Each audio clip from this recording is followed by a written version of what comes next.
예수께서 그들에게 이르시되 사람들이 어찌하여 그리스도를 다윗의 자손이라 하느냐.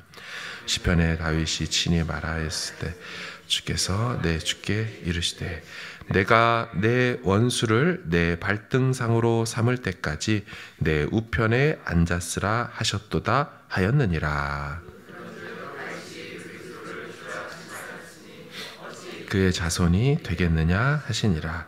모든 백성이 들을 때에 예수께서 그 제자들에게 이르시되 긴 옷을 입고 다니는 것을 원하며 시장에서 문안받는 것과 회당의 높은 자리와 잔치의 윗자리를 좋아하는 서기관들을 삼가라. 그들은 과부의 가산을 삼키며 외식으로 길게 기도하니 그들이 더 엄중한 심판을 받으리라 하시니라.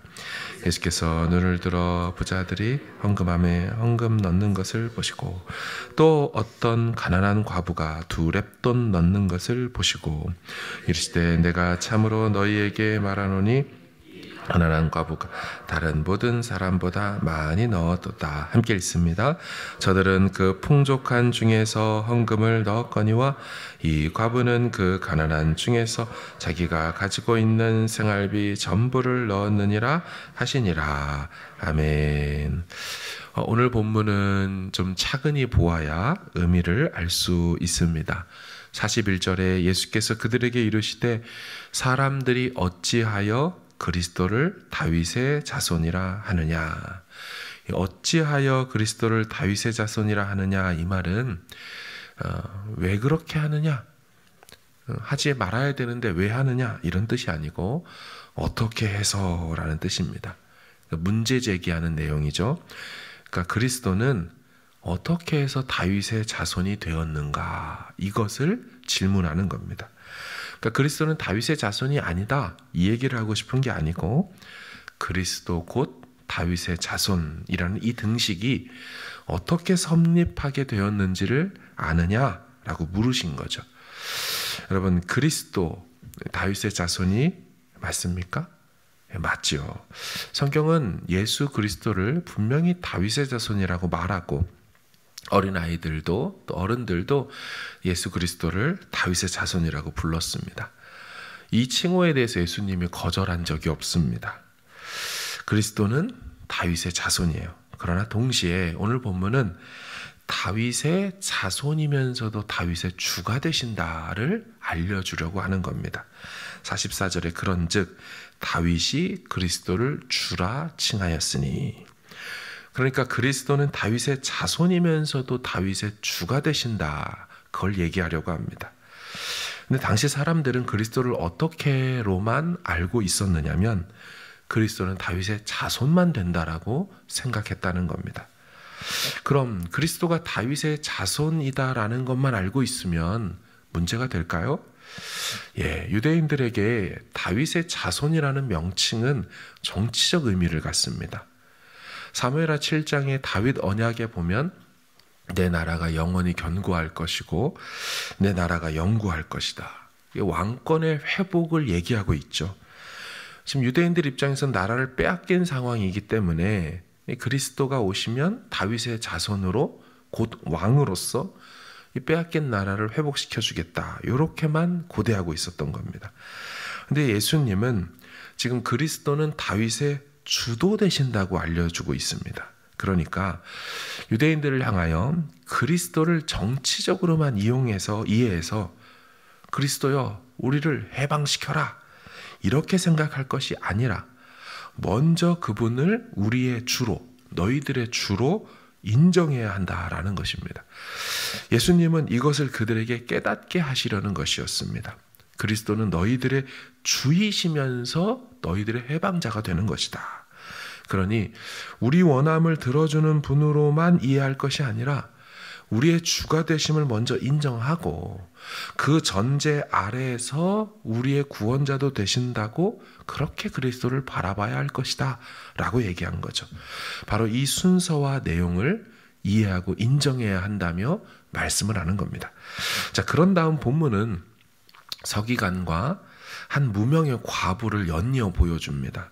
자, 먼저 서기관이 나오는데 46절을 보시면 긴 옷을 입고 다니는 것을 원하며 시장에서 문안받는 것과 회당의 높은 자리와 잔치의 윗자리를 좋아하는 서기관들을 삼가라. 자, 이들은 자신들의 특별한 지위와 가지고 있는 재산의 보유액을 알려줄 수 있는 화려한 옷을 입고 이리저리 돌아다녔던 것으로 보입니다. 긴 옷을 입고라는 긴 옷이 스톨게라는 단어인데 굉장히 길게 늘어진 겉옷으로 화려하고 값비싼 옷을 말합니다. 이 서기관들이란 곧 율법교사입니다. 말씀으로 백성을 가르치는 자가 입고 다니는 옷의 모양이 어떠냐면 당시의 귀족들과 왕족들 같은 사람들이 입고 다니는 땅에 끌리는 그런 옷을 이들이 입고 다녔다는 겁니다. 또한 옷자락 끝에 달린 경건의 술, 그것을 과도하게 길게 만들어서 폼잡고 땅에 질질 끌고 다닌 거죠. 또한 이들은 공공장소에서 칭찬받는 것을 좋아했다라고 말하고 이들은 잔치 자리의 상석, 명예로운 자리에 앉는 것을 좋아했습니다. 또한 도와주어야 할 과부들을 억압하고 그들의 재산을 빼앗아 자신의 재산을 증식시켰습니다. 굳이 사람들 앞에 서서 길게 기도하고 자신의 경건을 과시했죠. 47절 그들은 과부의 가산을 삼키며 외식으로 길게 기도하니 그들이 더 엄중한 심판을 받으리라 하시니라. 예수님은 이러한 서기관들을 삼가라고 말씀하십니다. 삼가다, 계속해서 자기 자신을 빈틈없이 살피다, 이런 뜻입니다. 행여 우리 신앙의 모습이 그런 서기관들, 율법 교사들처럼 되지 않도록 계속해서 살펴라 라고 말하죠. 자, 이런 서기관들의 행태와 작태들에 대한 고발이 끝난 후에 이 서기관들과 다른 인물이 제시됩니다. 위선과 탐욕 그리고 거짓의 대명사가 이 서기관들이라면 정직하고 진실하며 헌신의 대명사로서 반대되는 인물인 한 과부가 등장하는 겁니다. 이 과부는 딱 봐도 알 수 있는 가난한 과부였습니다. 왜냐하면 당시 과부들은 옷차림만 봐도 그 사람이 과부인 줄 알 수 있었다라고 합니다. 여인인데 매우 허름한 옷을 입고 있었다면 홀로 살아가야만 하는 남편 없는 과부로 보였다는 겁니다. 그러니까 앞에서 말했던 길고 화려한 옷을 입고 다니던 서기관과 대조되는 인물이 이 과부인 거죠. 이 여인이 성전에 나와 여인의 뜰 옆에 있는 당시 13개의 헌금함 중에 한 헌금함에 헌금을 드렸습니다. 자, 그런데 예수님이 신적인 지혜로 그녀의 헌금 액수를 알아차리게 되셨죠. 자, 그 금액이 예수님 뭐라고 하셨어요? 2렙돈이라고 했습니다. 이 2렙돈이라는 금액은 찾아보니 매우 적은 금액입니다. 일단 렙돈이라는 화폐 단위가 당시에 존재하던 많은 화폐 단위 중에 가장 작은 단위였죠. 뉴질랜드로 따진다면 달러가 아니고 센트 정도 되겠죠. 1달러가 100센트니까 2렙돈이라면 우리 식으로 얘기하면 2센트 정도니 사실은 계산이 안 되는, 버리는 그런 금액 아닙니까? 그래서 이 렙돈이라는 화폐 단위를 다른 본문 누가복음 12장에서 한국 정서를 반영해서 번역할 때는 렙돈이라 안 쓰고 한 푼이라는 표현을 씁니다. 한 입 이렇게 쓰죠. 여러분들 다 데나리온을 아실 겁니다. 일반 노동자가 하루 일해서 받는 노동싹, 하루 품삯, 데나리온인데 이 데나리온의 128분의 1이 렙돈입니다. 그러니 얼마나 작은 금액이 이 2렙돈인지 알 수 있는데 그 2렙돈이 이 여인이 가진 재산의 전부라고 하니 엄청나게 가난한 여인이죠. 당시 노동 근로 상황을 다 고려해서 판단한다면 일반 성인 남자가 일터에 가서 10분 일하면 받는 돈이 2렙돈으로 계산이 됩니다. 그러니까 일반 사람은 10분 일해도 이 여인의 전 재산을 벌 수 있다고 하니 얼마나 가난한 여인입니까? 세상이 보기에도 너무도 작고 작은 금액이지만 그게 전부인 그녀가 모든 걸 다 드렸습니다. 어떤 마음이어야 이걸 드릴 수 있을까요? 이전에도 설교를 했지만 두 랩돈은 한 화폐가 아닙니다. 그러니까 한 랩돈 한 랩돈이 따로따로 존재합니다. 그러니까 사람이 두 랩돈이 있다면 하나만 드려도 절반을 드리고 하나는 주머니에 넣어놓고 주님 이건 제가 살아야죠 라고 할 텐데, 이 여인은 그러질 않고 그게 전부인데 그걸 다 드렸대요. 아마도 이 여인의 마음에는 주님 그냥 제 자신 전체를 다 드립니다. 내일 일은 저는 모릅니다 하는 마음으로 그걸 드리지 않았을까 생각합니다. 사랑하는 여러분, 해당 본문을 오해하면 안 됩니다. 교회 갔더니 다 헌금하래, 재산 바치래, 이 본문이 그런 본문이 아닙니다. 사도 바울은 절대로 전 재산을 드리라고 말하지 않았습니다.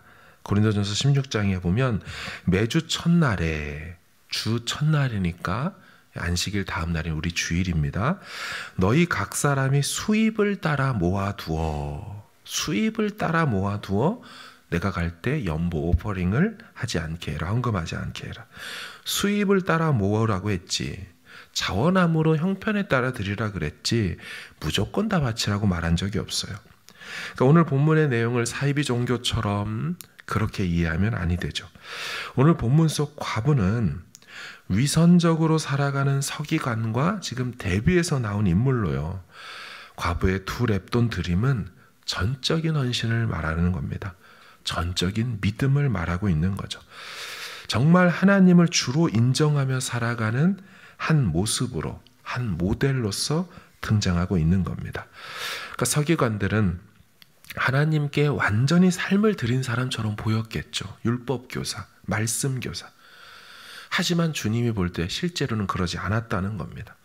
그들의 옷은 길고 화려했고, 그들은 시장과 사회에서 높임을 받았고, 그런 자리 탐하고 원했고, 겉으로는 경건한 척하면서 사실은 이런 과부들의 가산을 삼키며 살아온 자들이고, 실제로는 기도하지 않으며 기도하는 척하고 오히려 길게 기도하는 자들이었다는 거예요. 이 생에서 칭찬 다 받고, 이 생에서 영광 다 받고, 이 생에서 누릴 것 다 누리고 살았던 자들, 서기관들, 율법교사들이었다는 겁니다. 이들은 천국에 가지도 못하겠지만 가봐야 받을 상급이 없었을 인생들이죠. 겉과 속이 다른 자들, 말과 행동이 다른 자들, 한 입으로 두 말하고 한 몸으로 두 삶을 사는 자들이 바로 이들이었습니다. 그러나 이어서 나오는 과부는 있는 그대로를 정직하게 드리며 온전함으로 사는 사람이었다는 겁니다. 오늘 이걸 다 드리면 내일은 어떻게 될지 답이 없으면서도 온전히 그 하루를 삶을 맡기며 살아가는 자, 그러면서도 드러나지 않고 보여지지 않고 누가 알아주지도 않는 자, 서기관과 다른 반대되는 카운터파트의 인물로 이 여인이 나온 겁니다. 이 여인에 대한 예수님의 말씀이자 평가가 어떻습니까? 21장 4절을 보시면 저들은 그 풍족한 중에서 헌금을 넣었거니와 이 과부는 그 가난한 중에서 자기가 가지고 있는 생활비 전부를 넣었느니라. 이 생활비로 번역된 단어가 특이하다고 예전에 말씀드렸죠. 헬라어 비오스, 바이올로지, 생명이란 단어입니다. 직역하면 그녀는 자기 생명을 드렸느니라 입니다. 무슨 말입니까? 그녀는 본문이 예수님의 평가가 자기 삶 전체 라이프를 다 드렸다라고 사실은 말합니다. 사랑하는 여러분, 예수 그리스도를 진정 나의 삶의 주인으로 인정하고 그 주인께 우리의 삶을 다 맡기며 살아가기를 바랍니다. 그리스도를 메시아라 부르며 내 원대로 해달라기를 바라는 그런 이용하는 그리스도로 대하지 말고 그리스도를 다윗의 주로 여기고 삶의 전체로 여기고 그분의 종으로 신실한 제자로 살아가기를 주의 이름으로 축원합니다. 아멘.